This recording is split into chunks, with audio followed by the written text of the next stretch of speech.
Bener-bener cowok yang paling romantis. Oh ya. Kamu siapa sih? Rio Dewanto and Zistoria dalam film 724. Inilah kisahnya.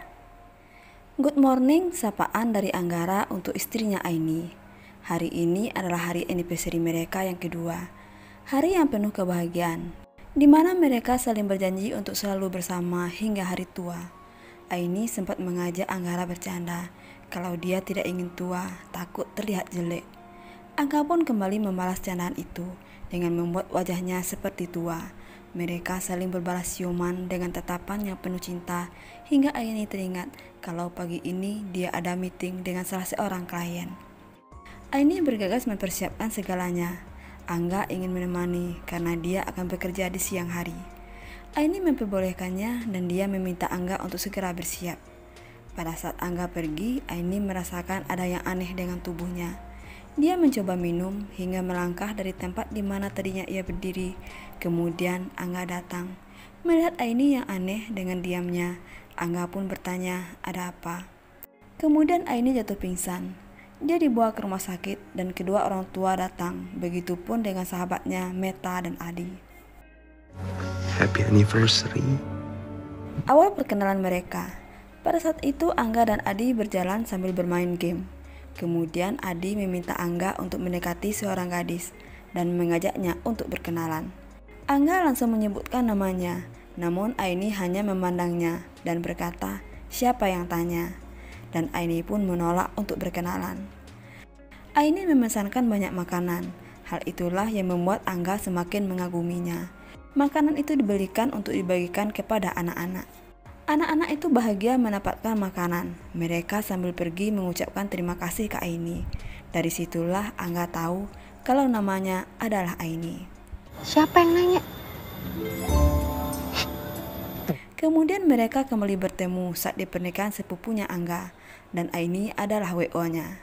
Saat itu Anggara selalu memberikan pujian dan gombalan manis untuk mengajak Aini jalan. Tapi Aini tidak pernah menjawabnya. Hingga acara pernikahan itu selesai, Angga kembali mengajak Aini untuk pergi. Aini pun memberi tantangan. Dia akan ikut kalau patung pasangan Bundaran HI berhasil turun dari puncak tugunya. Mendengar itu, Angga langsung membuka handphonenya, mengedit foto patung tersebut, dan kemudian memperlihatkannya kepada Aini. Cepat banget, tapi ini hoax, nggak real, kata Aini. Anggara pun menjawab kalau yang real itu kita. Dia pun kemudian mencium bibir Aini. Di luar dugaan, Aini membalas ciuman itu. Kemudian Aini masuk ke mobilnya, pergi meninggalkan Angga dengan senyumannya. Gak bisa lah, orang ini beritanya hoax, gak real. Dokter keluar memberitahukan kalau Aini terkena kanker otak dan harus segera dioperasi. Singkat cerita, setelah operasi selesai, Aini yang terbaring lemah di ranjang rumah sakit mengenali kedua orang tuanya namun tidak tahu siapa itu Anggara. Dia pun sampai mengatakan kepada Meta kalau dia takut kepada Angga. Melihat Aini yang tidak lagi mengenalinya, Angga pun keluar dari ruangan itu, disusul oleh kedua sahabatnya yang berusaha memberikan kekuatan kepadanya. Angga pun menjawab kalau dokter telah memberitahunya tentang efek pasca operasi dan mudah-mudahan Aini segera bisa mengingatnya kembali. Setelah pulang dari rumah sakit, Angga membawa Aini untuk pulang ke rumah. Namun setelah sampai, Aini tidak mau turun. Dia ingin pulang ke rumah orang tuanya, dan Angga pun mengikuti kemauan itu. Kemudian beberapa hari setelah sampai di sana, Angga membuat rencana agar Aini bisa segera mendapatkan ingatannya kembali. Ia mengajak Aini liburan ke sebuah villa, tempat di mana mereka dulu berbulan madu. Aini terpaksa pergi dengan mengancam dia akan segera pulang kalau Meta tidak segera menyusulnya. Sesampainya di villa, tidak ada senyuman di wajah Aini. Dia selalu mencoba membuang muka saat Angga menatapnya. Setelah masuk, Aini langsung ke kamar dan menutup pintu kamar tidak memperbolehkan Angga masuk. Dari luar, Angga mengucapkan selamat istirahat istriku sayang. Kemudian dia pun tidur di sofa. Keesokan harinya, Angga telah menyiapkan sarapan dan Aini menyantapnya. Namun setelah itu, Aini ingin pergi melihat tanaman yang ada di kebun, dan dia menolak ditemani saat Angga berdiri dari kursinya. Di taman, Aini melihat bunga-bunga kecil yang tumbuh di dalam pot.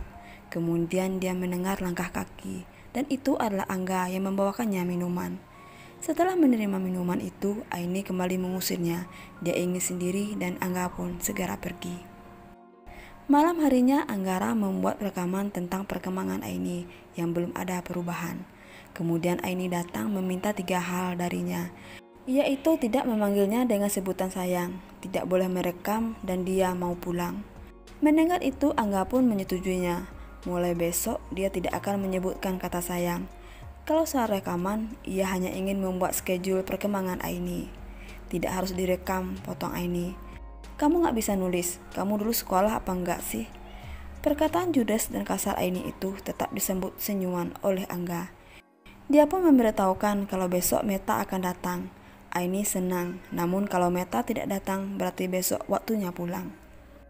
Jangan panggil aku sayang. Keesokan harinya Angga menyiapkan sarapan dan berusaha tidak memanggilnya sayang. Waktu itu Angga memakai baju lama bekas pesta pernikahan sepupunya. Berusaha mengingatkan Aini tapi tidak ada tanggapan baik dari Aini. Dia malah menanyakan kapan Meta sampai. Angga menelpon Meta tapi ternyata mereka tidak bisa datang hari itu, yang membuat Aini langsung bersiap untuk pulang. Tapi pas sampai di mobil, Angga merasa pinggangnya sakit. Sakit karena salah posisi waktu mengangkat koper. Perjalanan pulang itu pun dibatalkan. Malam harinya Angga mendapat pijitan dari tukang urut. Dia sangat kesakitan. Aini yang melihat itu hanya tersenyum. Setelah agak membaik, mereka berniat kembali pulang. Angga kembali berusaha mengingatkan Aini. Dia membuatkan stik kesukaan Aini, namun Aini tetap tidak bisa mengingat apapun. Kemudian Angga mencium bibirnya, berharap Aini akan mengingat bagian momen penting itu. Tapi kali ini Aini malah marah. Sambil menangis dia mengatakan kalau dia telah berusaha mengingat, tapi itu membuat kepalanya sakit. Mendengar itu Angga langsung minta maaf dan pergi keluar rumah. Dengan wajah yang putus asa, dia hampir menyerah. Namun saat menelpon Meta dan memberikannya semangat, dia kembali bangkit. Dia akan tetap bersama Aini dengan keadaan apapun. Kembali berat akan pulang. Pada saat sarapan, Meta dan Adi datang yang membuat pulang kembali dibatalkan. Saat minum teh, Aini meminta Meta untuk tidur bersamanya. Namun Adi langsung memotong dengan mengatakan, "Gak bisa, tidur harus bersama pasangan masing-masing. Meta akan tetap bersamanya, sedangkan Aini dan Angga harus tidur sekamar." Wajah Aini langsung tidak bersahabat. Ia menjawab Adi, "Ya, kalian akan tidur berdua, tapi aku dan Angga tidak. Seperti malam sebelumnya, Angga akan tidur di sofa." Kemudian Aini pergi. Meta menyusulnya, memberikannya nasihat agar dia mencoba tidak marah pada Angga, mencoba berdamai dengan keadaan. Kemudian pada malam harinya, mereka menonton film. Tapi karena filmnya membosankan, Meta mengajak Adi untuk berdansa. Kemudian dia ingin tukar pasangan dengan berdansa dengan Angga dan Adi dengan Aini. Tapi lama-kelamaan Aini merasa tidak nyaman. Dia ingin beristirahat di kamar. Anggara langsung mendekatinya sambil mengulurkan tangan. "Sayang, boleh dansa denganku sekali ini saja." Aini menerima tangan Angga. Mereka pun berdansa. Pada saat itu Aini kembali mengingat saat-saat romantis mereka. Saat dimana Aini memuji keromantisan Angga dan berjanji tidak akan meninggalkan Angga. Pelukan Aini semakin kuat ke Angga dan pelukan itu sambil diiringi tangisannya. Kemudian Angga menatapnya, memegang tangannya dan Aini pun kembali pingsan. Bener-bener cowok yang paling romantis. Papa dan Mama membawa dokter ke villa mengecek kondisi Aini. Malam harinya setelah melihat Aini yang terbaring lemah, Meta tidak kuasa menahan air matanya. Dia menangis jadi-jadinya sambil memeluk Adi. Sedangkan Anggara mendekati Aini, mengatakan kalau besok kita akan pulang, namun tidak seperti biasanya. Kali ini Aini menolak dan ingin tetap tinggal di villa. Bukan hanya itu, Angga pun mengatakan kalau dia ingin Aini sembuh total. Dia akan selalu ada untuk Aini, walaupun Aini tidak mengenalnya. Kemudian dia berbaring di sampingnya. Setelah Aini tertidur, Angga membawa cincin pernikahan mereka, menyematkan kembali di jari manis Aini, dan meletakkan sebuah kertas di tangan Aini. Kemudian Angga tertidur sambil memegang tangannya. Beberapa saat kemudian Aini terbangun melihat Angga yang telah tidur dan membuka kertas yang ada di tangannya. Itu adalah sebuah puisi. Dingin menanti hangatnya pelukan. rindu yang jatuh bersama hujan. Dikala bulan samar menyentuhku, penuh arti, sepertinya pelangi esok akan datang, menyapa bulan untuk mengakhiri kerinduan ini. Kemudian Aini menarik nafas panjang, melihat ke arah Angga sambil memanggilnya. Anggara, sayang. Tapi Angga terlelap, tidak mendengarkan suara itu. Hingga keadaan Aini semakin memburuk. Satu demi satu helaan nafasnya, hingga sampai pada nafas terakhirnya. Aini pun meninggal. Angga keluar dari kamar menemui keluarganya dengan wajah yang sedih dan tak percaya dia baru saja kehilangan orang yang ia sayangi, belahan jiwanya. Menyapa bulan untuk mengakhiri kerinduan ini. Aini dimakamkan. Setelah semua selesai, Papa dan Mama meminta maaf karena sampai akhir hidupnya Aini belum juga mengingat Anggara. Angga hanyut dalam kesedihannya. Berhari-hari ia tidak keluar rumah. Ia pun tidak selera untuk makan. Hingga di suatu pagi, Meta dan Adi datang membangunkannya, meminta Angga untuk tidak menyanyiakan hidupnya, serta Meta memberikan sebuah rekaman dan mengatakan kalau Aini tidak melupakannya.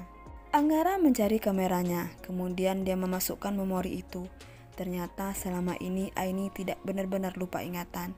Dia sengaja berpura-pura karena dia tahu saat Anggara kehilangan ibunya, hal itu membuat hidupnya sempat hancur dan berantakan. Dia tidak ingin hal yang sama kembali terjadi setelah ia meninggal. Makanya dia berpura-pura, tapi Angga tidak mau meninggalkannya. Di rekaman itu sambil menangis Aini mengatakan, semuanya telah selesai, perjalanan ini perjalanan kita. Aku tidak ingin melihat kamu hancur, jadi please jangan hancur karena aku. Aku Aini, terlalu mencintaimu. Anggara Kartayuda. Mendengar dan melihat rekaman itu, Angga tidak dapat menahan air matanya. Sambil berbaring, dia mengingat kenangan manis mereka. Kemudian dia berucap, aku juga mencintaimu, Aini Saraswati. Setelah itu, Angga melanjutkan hidupnya seperti yang Aini inginkan. Dia pun sering berbagi makanan seperti yang sering Aini lakukan. Hati ini sudah tak berbentuk, tapi ia masih ada. Perasaan ini hancur berantakan, tapi aku masih ada. Dan aku akan bertahan untuk kamu, karena kamu. Dan aku akan bertahan. Aku gak akan hancur.